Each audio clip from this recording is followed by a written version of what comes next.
Good morning students. તો આપણે પ્રકરણ નંબર 14 દોલનો સરળાવત ગતિ માટે બળનો નિયમ સમજેલા છે. ઓકે, અને તેને આધારિત હજુ બે દાખલા આપણે કરવાના છે.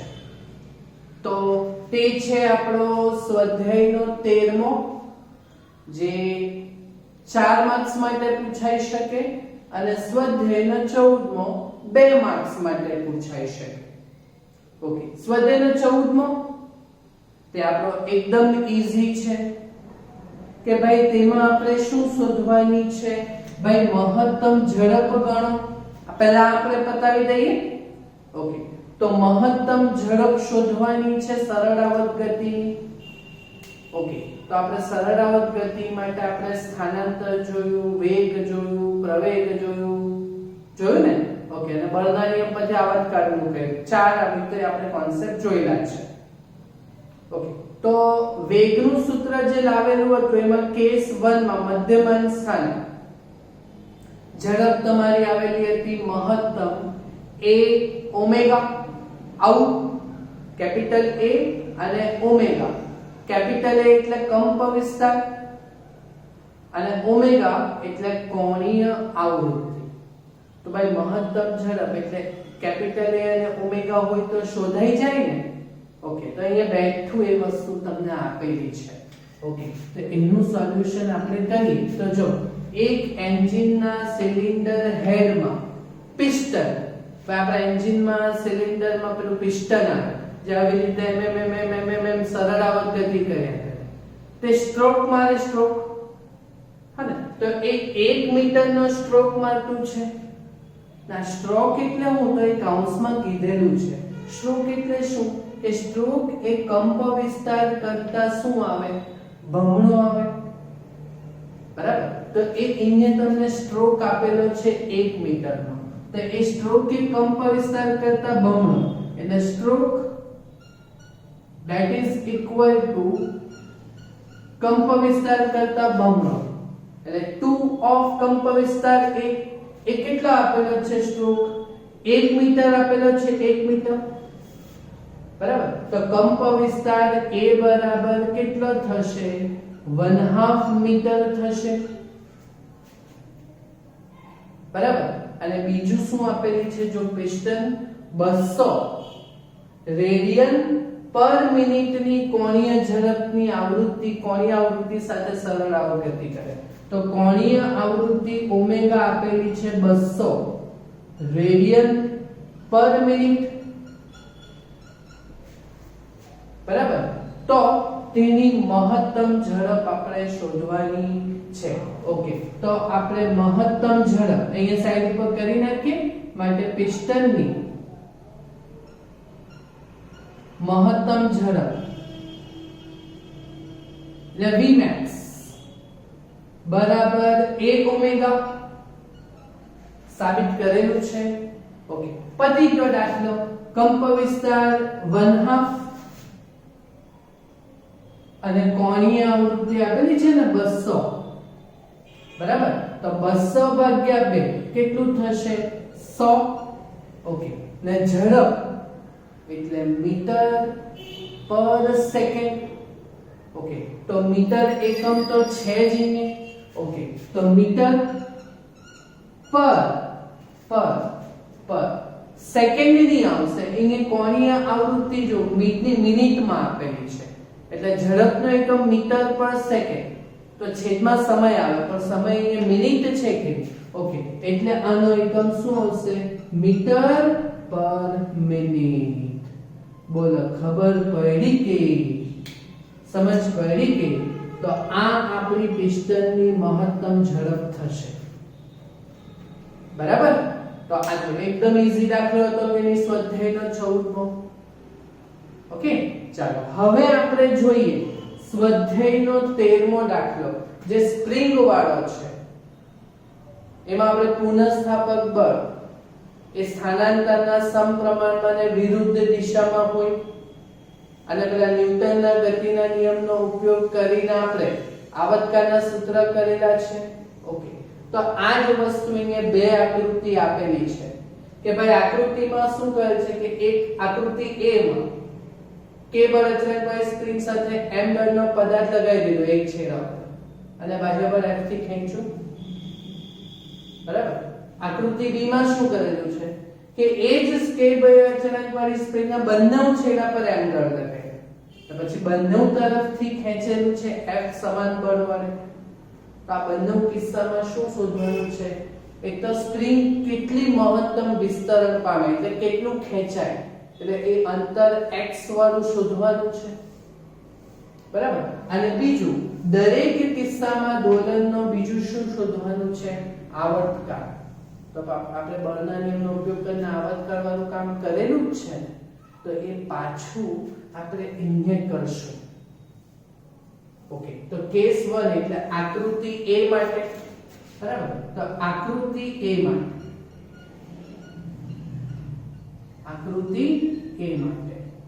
તો ભાઈ આકૃતિ A માટે પુનઃસ્થાપક બળ. ઓકે, તો ભાઈ પુનઃસ્થાપક બળ.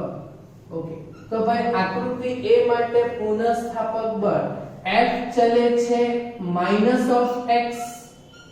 એક જ બાજુથી ખેંચેલું છે, તો આ બાજુ મેં બાહ્ય બળ લગાડ્યું તો પુનઃસ્થાપક બળ આ બાજુ આવે, એટલે સ્થાનાંતરના સમપ્રમાણમાં પણ વિરુદ્ધ દિશામાં.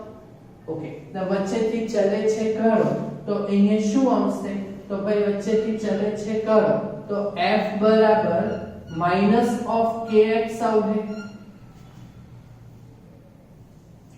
બરાબર. તો આને આપણે શું કહેશું? સમીકરણ નંબર 1 કહેશું, બરાબર. તો પહેલા સવાલમાં સ્પ્રિંગનું મહત્તમ વિસ્તરણ કેટલું હશે એટલે સ્પ્રિંગ કેટલી ખેંચાશે, બરાબર. તો ભાઈ અહીંયા સ્પ્રિંગ કેટલી ખેંચાશે તો એ શોધવાનું હોય, બરાબર. તો એ આપણે સ્પ્રિંગ કેટલી ખેંચાશે તો x બરાબર શું આવશે? -f/k જેટલી આવશે, એટલે માટે સ્પ્રિંગનું વિસ્તરણ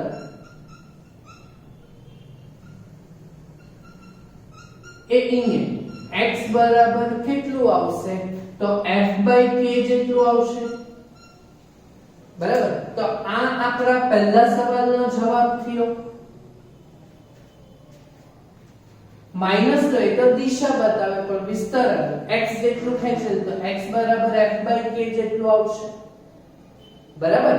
ઓકે, હવે આપણે આ સમીકરણ એક પુનઃસ્થાપક બળનું થઈ ગયું. હવે આપણે આવર્તકાળનું સૂત્ર લાવવાનું છે. ઓકે, તો આ પહેલું પુનઃસ્થાપક બળનું થયું. ઓકે, હવે આપણે પેલા ન્યૂટનના નિયમનો ઉપયોગ કરીએ. ઓકે, તથા હવે બોલો ન્યૂટનનો નિયમ શું કે ભાઈ ન્યૂટનનો નિયમ. ઓકે, તો ન્યૂટનનો નિયમ શું કે ભાઈ F બરાબર ma અને પ્રવેગ a બરાબર શું આવે એટલે જ્યાં સ્મોલ a એટલે પ્રવેગ એ -ω² x. આ કેટલી બધી વાત કરી ગયા. ઓકે, એટલે આપણે બળનું સૂત્ર શું આવશે? -mω² x, બરાબર. તો આને આપણે સમીકરણ નંબર 2 કહેશું. ઓકે, ચાલો હવે આપણે આવર્તકાળનું સૂત્ર લાવવાનું છે આ પહેલી આકૃતિ માટે, એક સ્પ્રિંગ એક જ બળવાળું માટે. તો આપણે આ બેને સરખાવીએ. ઓકે, તો જો આપણે હવે આ બેને સરખાવીએ તો સમીકરણ 1 અને 2 ને આપણે શું કરશું? સરખાવશું. ચાલો, તો સમીકરણ 1 અને 2 ને સરખાવો, બરાબર. તો શું થશે? તો -mω²x is equal to -kx, બરાબર. ઓકે, તો અહીંયાથી માઈનસ માઈનસ કેન્સલ થશે, પછી બીજું સ્થાનાંતર x કેન્સલ થશે, તો ω² નું સૂત્ર ω² બરાબર k/m આવશે. તો ω બરાબર √k/m આવશે. કેટલી બધી વાત કરી ગયા છે. ઓકે, હવે આપણે કોનું સૂત્ર લાવવાનું છે? આવર્તકાળ. તો ω ની જગ્યાએ આપણે શું મૂકશું? 2π/t આવર્તકાળ વાળું. એટલે હવે આ ω ની જગ્યાએ શું લેશે? હા તો 2π/t તો ઇઝ ઇક્વલ ટુ ઓકે તો અહીંયાથી પછી અહીંયા કરતા છે તો ઓમેગા બરાબર 2π/t લો તો 2π/t √k/m ઓકે તો આવર્તકાળ t બરાબર આપણો જવાબ આવી ગયો એટલે પહેલા આકૃતિ માટે વિસ્તરણ પણ શોધાઈ ગયું અને આવર્તકાળ પણ શોધાઈ ગયો તો એ શું આવશે કેપિટલ T આ બાજુ જશે અને આ વર્ગમૂળ વાળો આ બાજુ આવી જાય એટલે twice by પછી √m/k બરાબર તો આ આપણું આવર્તકાળનું કામ પતી ગયું ક્લિયર ઓકે આ જ સેમ વસ્તુ આપણે કરીશું આ જ બે સવાલના જવાબ લાવીશું આકૃતિ 2 માટે તો જો આ આકૃતિ 2 માં સ્પ્રિંગ ને આ બાજુ બી ખેંચેલી છે અને આ બાજુથી બી ખેંચેલી છે એટલે વિસ્તરણ બે વાર પુનઃસ્થાપક બળથી આવશે બરાબર તો એ બે વાર પુનઃસ્થાપક બળ એટલે આનાથી જો x જેટલું ખેંચાય સ્પ્રિંગ આ બળથી પણ x જેટલું ખેંચાય તો સ્થાનાંતર કુલ એ 2x જેટલું આવશે માઈનસમાં બરાબર એટલે આકૃતિ 2b માટે હવે આ જ સેમ વસ્તુ કરીએ તો ભાઈ આકૃતિ b માટે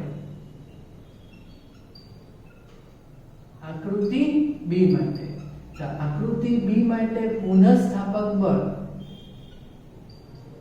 એ બંને બાજુથી ખેંચેલું છે એટલે F ચલે છે -2x આવશે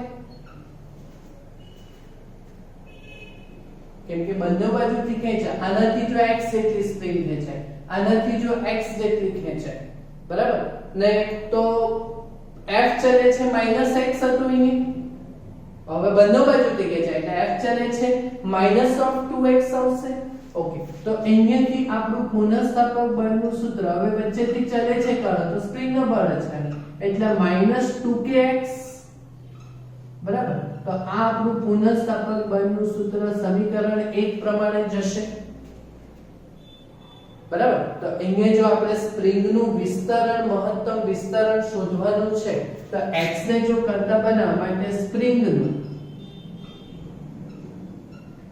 વિસ્તરણ મહત્તમ વિસ્તરણ તો એ x બરાબર જો શોધવાનું હોય તો x બરાબર સૂત્ર શું આવશે f/2k બરાબર તો આ આપણો પહેલો જવાબ થઈ ગયો સ્પ્રિંગનું વિસ્તરણ શોધાઈ ગયું બીજી આકૃતિ માટે બરાબર માઈનસ લખો તો બી ચાલે એ પેલું વિરુદ્ધ દિશામાં બળનું આવે એટલે એ આપણે કરેલું છે બરાબર ઓકે હવે આપણે ન્યૂટનનો નિયમ વાપરીને સમીકરણ 2 લાવીએ ઓકે તો ન્યૂટનનો નિયમ શું કહે કે ન્યૂટનના નિયમ મુજબ તો ભાઈ ન્યૂટનના નિયમ મુજબ હવે કેટલી વાર કરવાનું તો ભાઈ F બરાબર m અને પ્રવેગ a બરાબર ઓમેગા સ્ક્વેર એટલે -m ઓમેગા સ્ક્વેર x એટલે આ તો આપણું સમીકરણ નંબર 2 ફિક્સ જ છે એકવા બરાબર પાછો આપણે શું કરશું સમીકરણ 1 અને 2 ને પાછા શું કરીએ સરખાવીએ એટલે સરખાવીએ તો સમીકરણ 1 અને 2 ને શું કરતા સરખાવતા ચાલો 1 અને 2 ને સરખાવો તો પાછું એનું એ જ કામ થવાનું છે પણ અહીંયા એ આ -m omega square x is equal to -2kx કેમ કે બંને બાજુથી બળ લગાવેલું હતું બરાબર ઓકે તો અહીંયાથી માઈનસ માઈનસ કેન્સલ થશે પછી x કેન્સલ થશે ઓકે તો ઓમેગા સ્ક્વેર બરાબર આ વખતે શું આવશે 2k/m બરાબર તો ઓમેગા બરાબર શું થશે √2k/m હવે આપણે આવર્તકાળનું સૂત્ર લાવવાનું છે તો પાછું ઓમેગા બરાબર શું લેતા 2π/t તો 2π/t બરાબર √2k/m ઓકે તો બોલો આવર્તકાળનું સૂત્ર શું થશે તો કેપિટલ T બરાબર ટ્વાઇસ પાઈ સાથે વર્ગમૂળ ઉલટું ગુણાશે એટલે ટ્વાઇસ પાઈ પછી રૂટ m બાય 2k. બરાબર. તો આ છે આપણું આવર્તકાળનું સૂત્ર એ બીજા માટે. ક્લિયર? તો જો બબ્બે વસ્તુ કરેલી છે. પહેલી આકૃતિ માટે વિસ્તરણ અને આવર્તકાળ, તો બીજી આકૃતિ માટે વિસ્તરણ અને આવર્તકાળ. બરાબર. ઈઝી છે ને? થશે આટલું કામ તમારાથી? પાક્કું? તો આટલું કામ તમે જાતે કરજો. બરાબર. Thank you very much.